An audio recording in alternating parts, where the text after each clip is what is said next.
अब ये चाह रहे हैं कि हमारी मांगों पे जल्दी से जल्दी निराकरण हो और हम हमारी जो भी सेवाएं चालू करें वापस। ज्ञापन देना है। हाँ, बस ऑपरेटर का एक लंबे समय से शासन को ध्यान आकर्षित करवा रहे थे। दुर्भाग्य कि अभी तक शासन ने इस ओर ध्यान नहीं दे पाया, जिससे आर्थिक संकट का सामना बस ऑपरेटर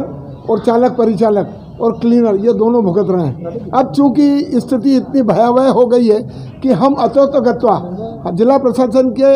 शरण में आए हैं कि हमारा ये ज्ञापन लेके उच्च अधिकारी और माननीय जो भी मंत्री हमारे विभाग के बने उन्हें ये ज्ञापन दें और उन्हें समस्याओं से अवगत कराएं, जिससे नागरिकों को एक और यात्रा सुलभ होगी, दूसरी ओर हमारा जो व्यवसाय है उसको भी हम सुचारू रूप से चला पाएंगे।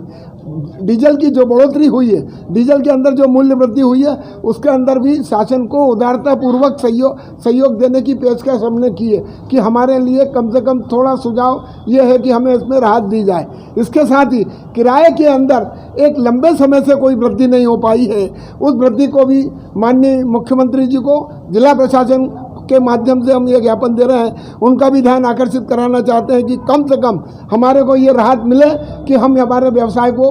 उत्तरोत्तर प्रगति की ओर ले जाएं।